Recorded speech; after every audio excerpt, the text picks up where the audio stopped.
que eles começam competindo pelo objeto no leilão.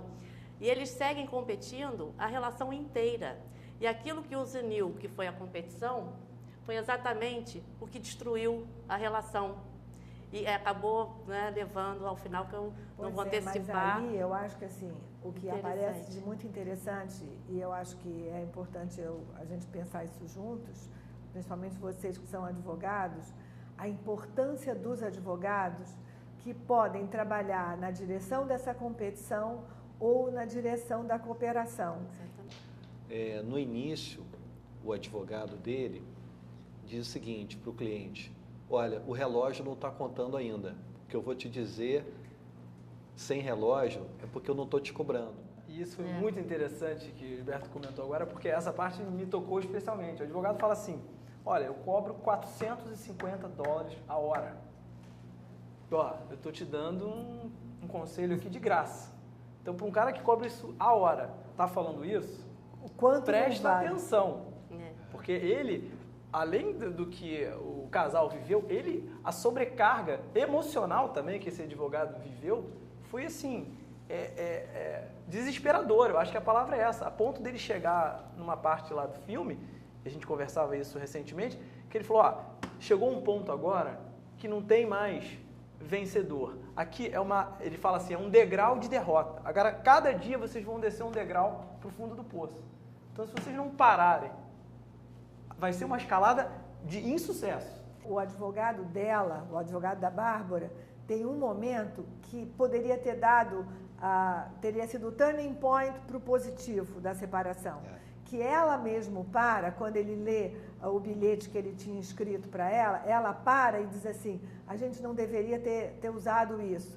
Ela tem uma possibilidade de dar um retorno no caminho que eles tinham escolhido. E realmente, naquele momento, ambos, eu acho que tanto a Bárbara quanto o Oliver, eles têm ali naquele momento revelado o sentimento que eles ainda nutrem um pelo outro, mas eles já tinham seguido a via do litígio e eles se colocam nesse ponto, né, do ponto do não retorno, né, e seguem na escalada do conflito, né.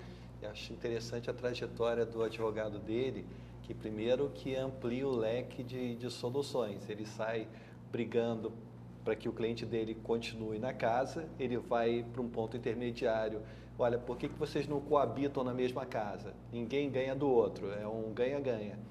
E no final ele diz: olha, vende essa casa, você pode ir para outra casa, você pode ter outra mulher, essa coisa toda. Então, ele amplia o leque e ele amplia na direção do consenso, da solução mais duradoura, né? É uma evolução profissional. E eu acho que isso é muito interessante que o Gilberto comentou, porque na nossa realidade de mediação também isso, a vida é dinâmica.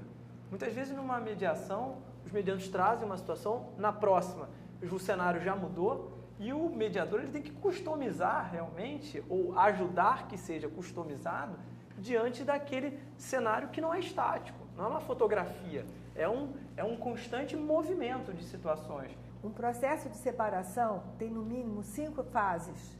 Dependendo da fase que o casal procura o advogado, ele está mais pronto para a separação ou menos pronto para a separação. Tem um primeiro momento que uma parte está pensando, né, em se separar e o outro não está imaginando isso. Vocês veem nitidamente no filme, ele, depois que tem aquela crise toda, que ele acha que vai morrer, que sai do hospital e que ela não procura, e ela conta do processo dela achando que ele tinha morrido, ele estava no momento, porque ele tinha feito aquela carta e frente à morte ele resgata a relação e ela, frente à possibilidade de morte dele, vê que o casamento estava ruim. Então, ela estava, aspas, pronta para a separação antes dele. E isso acontece em praticamente todos os casamentos. Tem aquele que, quando um fala que quer se separar, o outro muitas vezes não está preparado para isso. Então, precisa de um tempo. Se procura-se muito precocemente o advogado nessa hora e o advogado não tem conhecimento disso, ele pode focar com uma certa rapidez na separação e aí provocar uma coisa mais litigiosa, porque aí não tem outro jeito. a partir do filme, com essas lições aprendidas do advogado e tudo, a gente pensar na mediação com a participação do advogado e também no espírito de colaboração e que pode até se dar no momento inicial em que os mediadores podem conversar separadamente com os advogados para que juntos colaborem e juntos tracem a melhor condução daquela mediação.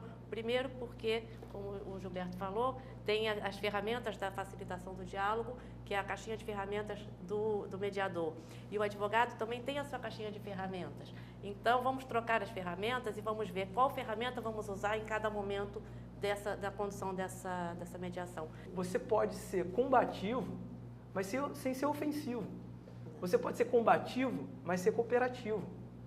Então, aquela ideia do advogado ser quase um soldado do cliente, não, ele está representando os interesses do cliente, sim, mas ele quer que a solução para o cliente dele seja a melhor possível, menos traumática se possível. Eu acho que tem um dado que é a proteção que a profissão do advogado oferece para o cliente, porque chega um determinado momento em que ela visita o advogado dele e tenta seduzi-lo, né? E a resposta dele não foi isso é imoral, foi mais do que isso. Ele diz, isso é ilegal. Quer dizer, ele está ligado, vinculado a um código de ética que é lei, né?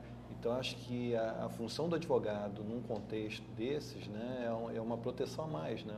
É um processo doloroso.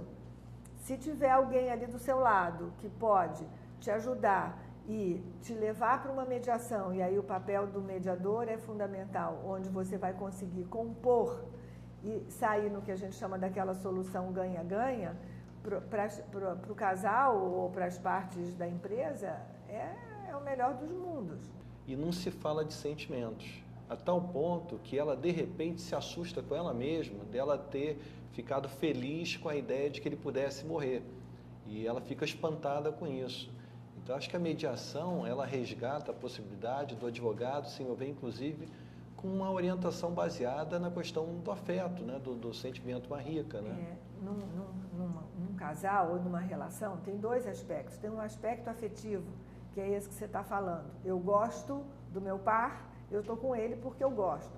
E tem um aspecto que é emocional, eu preciso do meu par. Às vezes, os casais estão casados porque não conseguem abrir mão dessa dependência não afetiva, mas emocional, da necessidade.